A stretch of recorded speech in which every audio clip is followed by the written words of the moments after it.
What's up, y'all? It's your girl, Carrie Hilson. Hey, what's happening, homie? This TIP, man. Yo, what's up? This Big Boy. Y'all know what time it is. Live from the West Coast. You already know you checking out hardknocktv. You heard? Yeah, what up, though? This is Common, and right now you checking out hardknocktv. You watching hardknocktv, you understand? Learn that you yacht. Yeah, it's your boy Joel Ortiz. It's your man Jump Off Joe Beasley. Nickel. It's your boy Crooked Eye, man. And right now, you know what you're doing, man. hardknocktv, you know what I mean? Shout out to every dad. Slaughterhouse. Yeah.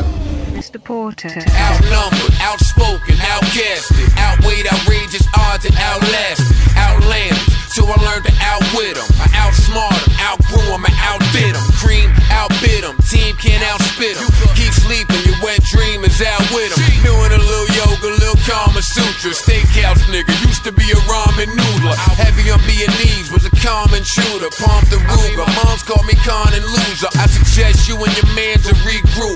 Bet against it, but probably can't recoup. One of the things that I don't get so much from the Slaughterhouse projects that I do from the solo projects is the more introspective stuff. I feel like on the Slaughterhouse stuff, y'all kill it lyrically, but on the solo stuff, I feel like maybe it's because you have to share a track with 4 people.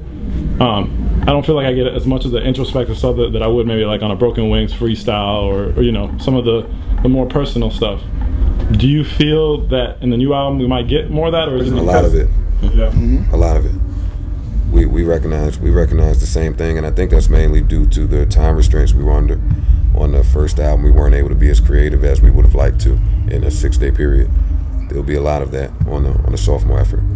That and any other missing element that you can think of. Like, we trying to just cover all of our grounds this time, and you know, we got all the time in the world. We got obviously a better budget, and we're just gonna take our time and try and fill in all the gaps. I know you was about to say something. I didn't mean to cut you. Oh no, I was just saying that, you know, we did give you raindrops and stuff to hint on, letting you know that the group as a whole can still do those introspective things that we do as solo artists.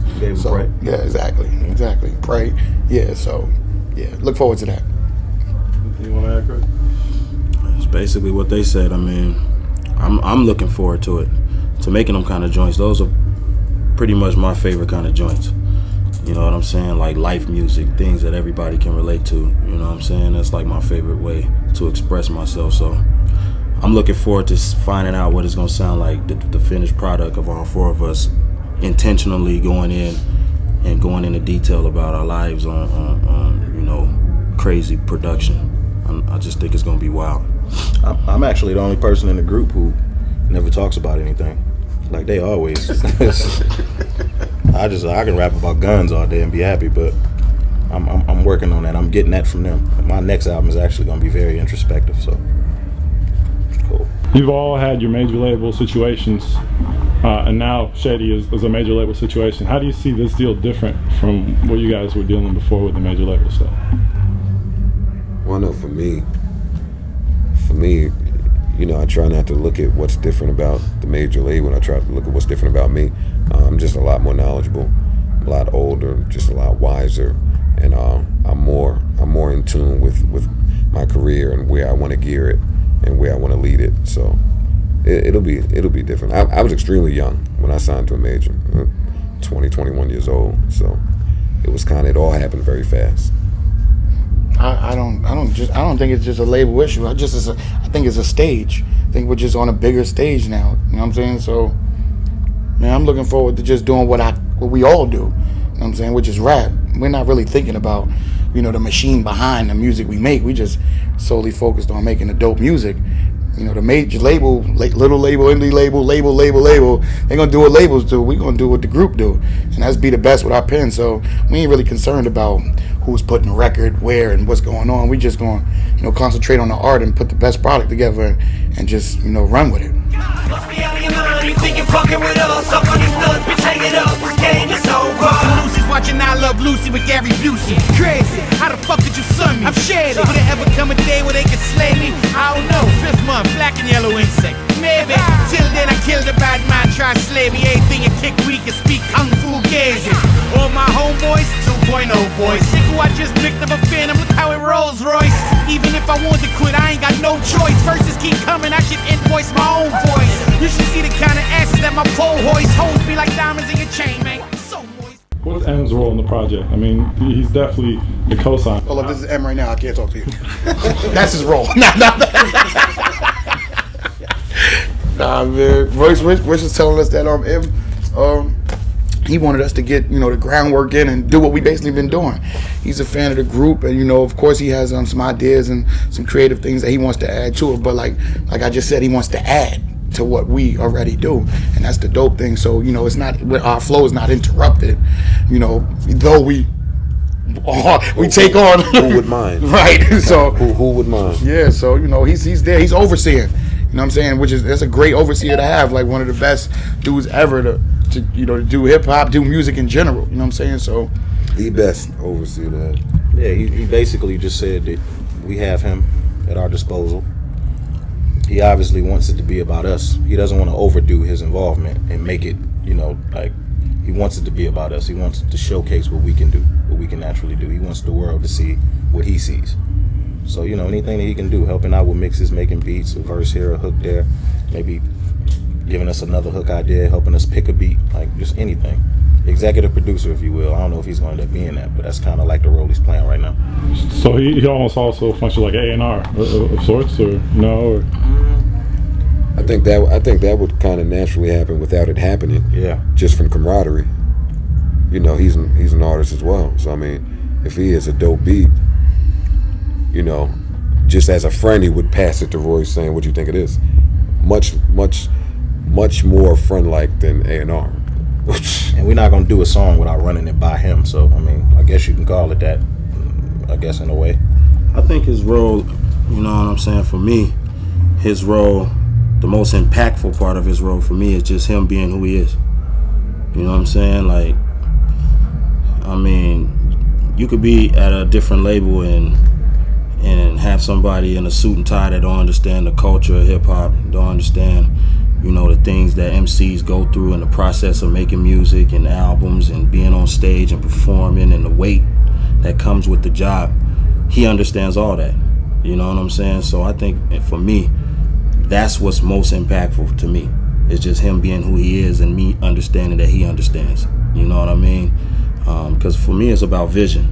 You know what I mean? And if you got somebody that's fully been in the trenches in this industry, then when you come to them with your vision, they're gonna understand it. You know what I mean? So I think that part of his role is just a blessing. Have you guys got a chance to start working on tracks yet, or is it still more of a vibing out situation? Both. We've started, got some skeletons around, but that was more so a jam session where we would all just get together and toss ideas around and vibe out. It was a jam session. That's exactly what it was.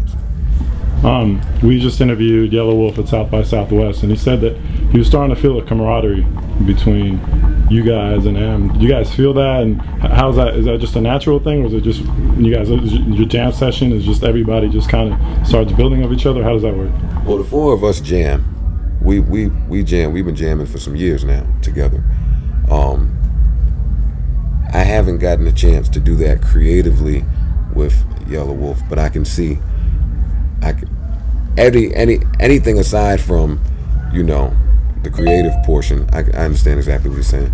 Yeah, we spent some time together, we performed together, killed stages, met fans. So naturally, as time goes on, you feel a little closer than you did at first. So I can see it. Yeah, we them Slaughterhouse rock stars. The bitch is black. We signing every titty out. We going tit for tat. Now can you picture that? And how ironic is it that I'm riding around listening and they go back? Joe, I saw on Twitter that you're a fan of the Frank Ocean track Novocaine. Any chance we can get you to hop on that? Oh man, we just all the way here we was Novocaine out. He had his part in there. Poor Royce, man. I'm sharing a room with with bad for Royce. me and Royce in the same room, and I know he tired of it. But I like the song too. I like the song too. I just didn't want to listen to it 80 times in a row. You know what it is for me? You know, to be perfectly honest with you, as an artist, rarely today do I hear something that just takes me away. Because, you know, professionally, I've been doing this a long time. I've been around immaculate writers, and that song. Are y'all familiar with the song? You heard everything that they talking about in there, right? That sums him up in a nutshell. Like, I was listening to it, like, I see why this guy likes this song.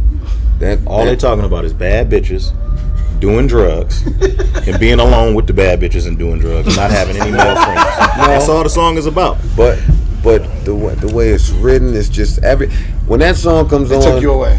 Took him. Like I told Royce last night. Like I told Royce last night, 1,000,000 words just come flying out of nowhere right into my head. So, I'm not sure if this guy's got such a cult following. Like, this might be the first time where I ever mentioned a song on Twitter and people hit me back saying, "Don't you think about it? Don't you put a verse on that record?" So I was like, all right, let me just chill.